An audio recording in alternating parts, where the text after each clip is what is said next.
कंगना रनौत जी। धन्यवाद अध्यक्ष महोदय जी। आज से एक साल पहले हमारे माननीय गृह मंत्री श्री अमित शाह जी ने यशस्वी प्रधानमंत्री श्री नरेंद्र मोदी जी के नेतृत्व में पूरे देश के सामने संकल्प लिया था, घोषणा की थी कि मार्च 31 2026 तक हम ये जो माओवाद है, ये जो लेफ्टिस्ट वामपंथी टेररिज्म है, इसकी जड़ें जो है देश से उखाड़ फेंकेंगे। और आज इस सभा के द्वारा, इसके माध्यम से मैं हमारे गृह मंत्री जी को, हमारी सरकार को बहुत बहुत शुभकामनाएं देती हूँ। ये संकल्प सिद्ध करने के लिए उनकी बहुत सराहना करती हूँ। अध्यक्ष महोदय, 1967 में ये छोटी सी चिंगारी माओवाद की उठी थी। उस वक्त अगर कांग्रेस सरकार चाहती तो इसको उसी वक्त दबा सकती थी, लेकिन उन्होंने क्या किया, उल्टा उन्होंने आदिवासी लोगों को जो है वो सौतेला ट्रीटमेंट दिया। उनके बीच में जो एक वैचारिक दूरियां थी उनको कभी भी उन्होंने खत्म नहीं किया।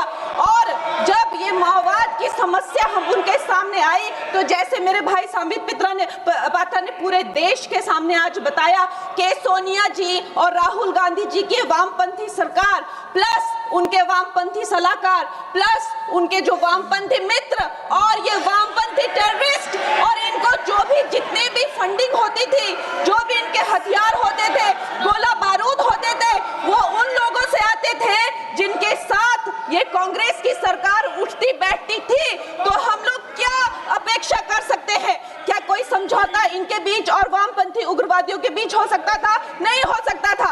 और उसका क्या परिणाम हुआ कि ये जो वामपंथी उग्रवादी हैं ये बिल्कुल आउट ऑफ कंट्रोल हो गए। इन्होंने खून की नदियां बहा दी, इन्होंने 16,000 से ज्यादा अटैक किए, इन्होंने 2,000 से ज्यादा सुरक्षा कर्मियों को मार डाला, इन्होंने छोटे छोटे बच्चों की जो है वो जिंदगियां ले ली, वहां पे नरक बना दिया। इन्होंने तीन पीढ़ियां ये जो है नक्सलवाद की जो आग में है जो इन्होंने झोंक दी।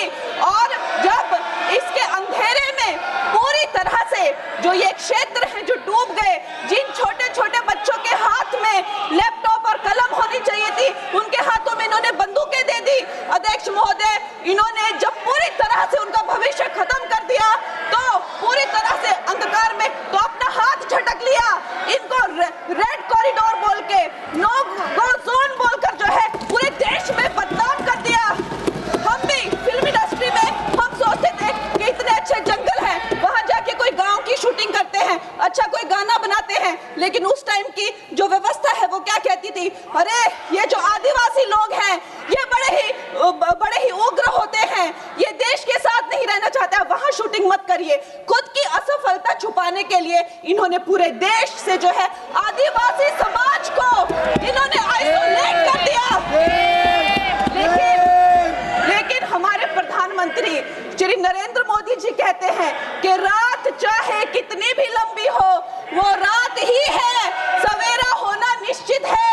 और 2014 में जब प्रधानमंत्री जी की सरकार आई और आज हम देखते हैं कि उन्होंने एक आदिवासी महिला को जो है वो राष्ट्रपति बनाया, उन्होंने हमारे सुरक्षा बलों को जो है वो सशक्त किया और उनको सशक्त करने के बाद उन्होंने वो रेड कॉरिडोर, वो भयानक नो गो जोन को जो है वापस लिया, वहां पे संविधान स्थापित किया। अध्यक्ष महोदय, मैं एक नई सांसद हूँ, मुझे 2 मिनट दीजिए। और खैर प्रधानमंत्री जी ने क्या विकास किया वहां पर, चाहे वो घर बनवाए हो, चाहे वो नल लगवाए हो, चाहे वो 70 लाख महिलाओं को 1,000 की मदद की हो, 21 किस्तों में 13,000 करोड़ दिए हो, या वहां पर जो है जितने भी काम किए हो वो मैं अगर शुरू कर दूं तो आज दिन से रात और रात से फिर दिन हो जाए तो उसमें मैं नहीं जाऊंगी। लेकिन मैं ये जरूर कहूंगी कि जो वहां पे डिजिटल पेमेंट्स हुई हैं उनका मैं बहुत ही ज्यादा सराहना करती हूँ।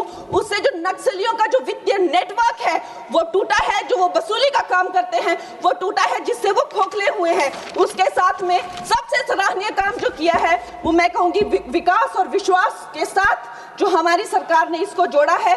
उसके उपरांत जो है उन्होंने जो समर्पण की नीति अपनाई है, 8,000 से ज्यादा युवा जो हैं वो समर्पण कर मुख्य धारा से जुड़े हैं, उनको 5 लाख की राशि और उनको रोजगार दिया जा रहा है।